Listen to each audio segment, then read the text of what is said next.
Today, we're diving deep into the 7th century, to a single moment that honestly fractured a faith and redrew the map of the world. This is the story of the intense political crisis that erupted right after the death of the Prophet Muhammad, a crisis that created fault lines that are, believe it or not, still shaping our world today. I mean, just think about that question. What do you do?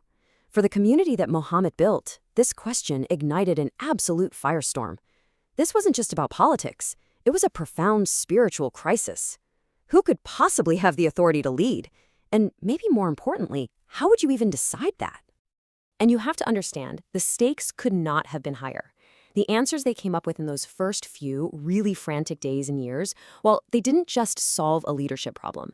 They set in motion a chain of events, these deep rivalries and even wars that have in a lot of ways never really ended. So, as soon as the prophet passed away, the community pretty much fractured right down the middle.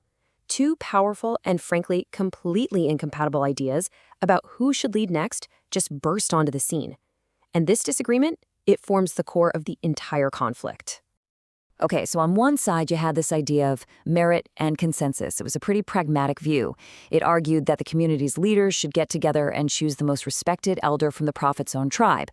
But on the other side, you had this idea of sacred kinship. This view held that leadership wasn't just some political office to be filled. No, it was a divine inheritance, and it belonged to the prophet's family, his al-Bayt, and specifically to his cousin and son-in-law, Ali. These weren't just two different opinions. They were two totally irreconcilable visions for the future. Now get this, while Ali and the prophet's family were completely consumed with grief, preparing his body for burial, a political drama was unfolding somewhere else in the city. In a meeting hall called the Saqifa, a very hasty and, as it turns out, a very fateful decision was about to be made.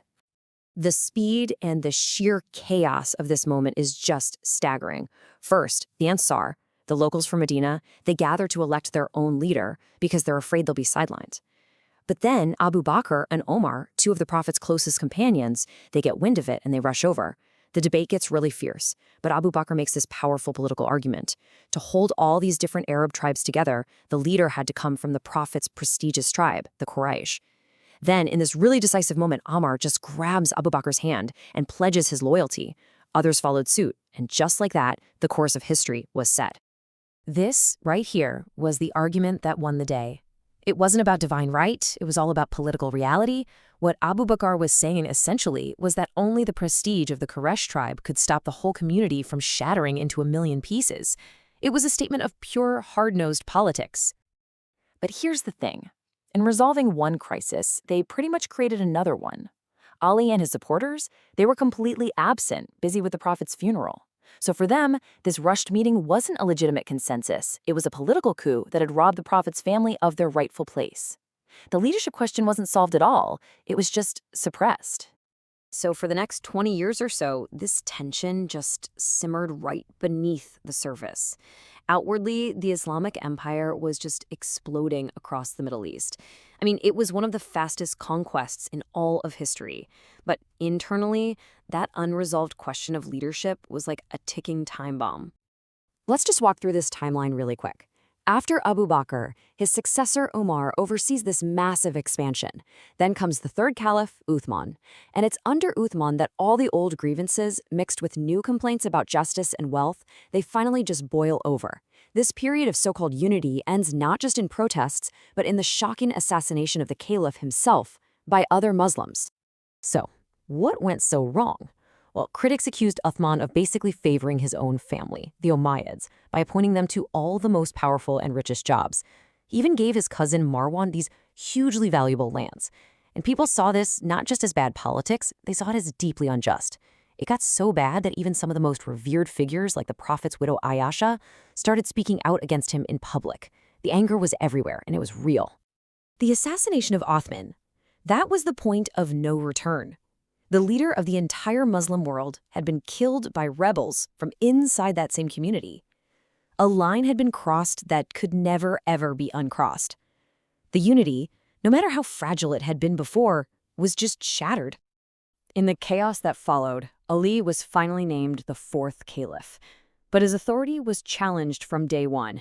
The demand for vengeance for Uthman's murder became a rallying cry for his opponents. and it plunged the empire into its first full-blown civil war, what's known as the Fitna. And you have to just pause and think about how tragic and surreal this all was. The Prophet's own widow, Aisha, along with two of his absolute closest friends, Talha and Zubair, they raised an army to fight the man who was the Prophet's own cousin and son-in-law. The very people who had built Islam together were now on a battlefield, ready to kill one another. But this is where the story takes an unbelievable turn. Inside Aisha's army was Marwan, the very same cousin that Uthman had favored so much. And Marwan wasn't just there to avenge Uthman. No, he had a personal score to settle with one of his own commanders, Talha, because he believed Talha was the one who had really fanned the flames of rebellion against Uthman in the first place. And the historical sources are really clear about this. In the middle of this huge battle, which we now call the Battle of the Camel, Marwan wasn't even focused on the enemy army. He was just watching his own ally, Talha, waiting for the perfect moment to get his personal revenge. And then he did it. Marwan, a key figure in the Avenge Uthman camp, fired an arrow and killed Talha, one of the main leaders of that exact same camp. This single act of betrayal just shows you how deep the personal hatreds and the complex motives ran. This wasn't just a war of principles, it was a war of bitter, personal rivalries. Ali ended up winning the Battle of the Camel, but it was a completely hollow victory. The death of so many of the Prophet's companions was just this deep, deep wound. And a much more dangerous opponent was waiting in the wings. Muawiyah, the powerful governor of Syria and Uthman's relative, who now took up the call for vengeance himself. The long, brutal war that followed between Ali and Muawiyah is what really cemented these divisions for good. What started as a political disagreement over who should be in charge was now hardening into something permanent, creating two totally distinct identities within Islam. And this is basically how that split crystallized. Those who accepted the legitimacy of the first caliphs, Abu Bakr, Omar, and Uthman, would eventually come to be known as Sunni. And those who believed that Ali was the only rightful heir from the very beginning, the partisans of Ali, they became the Shia. The political had officially become theological. After Ali himself was assassinated by a disillusioned former follower, Muawiyah seized power and made a game-changing move. He didn't just become caliph, he founded the Umayyad dynasty. He turned the whole thing into a hereditary monarchy. So, in that great debate between consensus and kinship, a third principle had ultimately won out: raw political power. And this is exactly why this moment from so long ago still echoes so powerfully today. That fundamental question, who has the legitimate right to lead, it was never really resolved. It just became a permanent fault line, shaping everything from the rise and fall of empires to personal and community identity for millions of people, right up to this very day.